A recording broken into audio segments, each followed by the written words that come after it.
বন্ধুরা, এই দেখো সজনের ডাঁটাগুলো আমি ভালো করে ধুয়ে নিচ্ছি। সজনের ডাঁটা একটু খোসা আলু দিতে হয়, দুটো আলু ছোট ছোট দিলাম, বেশি দিলাম না। এরকম মোটা মোটা ডাঁটা, এরকম মোটা মোটা ডাঁটা এ হলো পোস্ত দিয়ে সরষে বাটা দিয়ে করলে ভালো হতো। দুটোই আমার কাছে এখন বাড়ন্ত, দুটোই এখন আমার কাছে। তাই জন্য সজনের ডাঁটার ঝোল শরীর ঠান্ডা করবে বলে আমি ওই রকম স্যুপ টাইপের করবো। এই তেল গরম করে আমি 5 ফোড়ন অল্প দিলাম আর দুটো শুকনো লঙ্কা দিয়ে আমি ফোড়ন দিলাম। এটা দেখাচ্ছি কিসের জন্য দিলাম পরে বলছি। এটা বলেই দিই, সজনের ডাঁটা আমি এর মধ্যে দেবো, দিয়ে একটু নাড়াচাড়া করে নুন হলুদ দিয়ে জল দিয়ে একটু আলু দিতে হলে দেবো, দিয়ে চাপা দেবো। দাঁড়া দেখা এটা দিয়ে দিলাম, বুঝলে তো? এভাবে দিয়ে দিলাম, কারণ ভিডিও করেছে দিয়ে দিলাম পুড়ে গেছে। এবারে হলো একটু নাড়াচাড়া করে একটু লবণ দিয়ে দেবো সামান্য, তাহলেই হয়ে যাবে। সামান্য একটু লবণ দিয়ে দিলাম, এরপর নাড়াচাড়া করবো।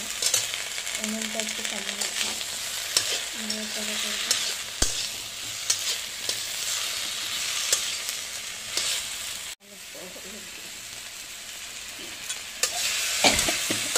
ঠান্ডা দিয়ে এসে তো ঝাল হয়ে যাবে, ঝাল লেগে যাবে, মানে একটু জল দিয়ে দেবো। ডাঁটা সেদ্ধ হওয়ার জন্য আমি জলটা দিয়ে দিলাম। এবার আমি চাপা দিয়ে দেবো নাড়াচাড়া করে। এটা ডাঁটাগুলো পুরো সেদ্ধ হবে একদম। যখন জল শুকিয়ে যাবে, মানে সামান্য একটু 1 চামচ করে খাওয়ার মতন ঝোল হবে, আর ডাঁটাগুলো খুব সুন্দর নরম তুলগুলো হবে, চিপে চিপে খাওয়া যাবে।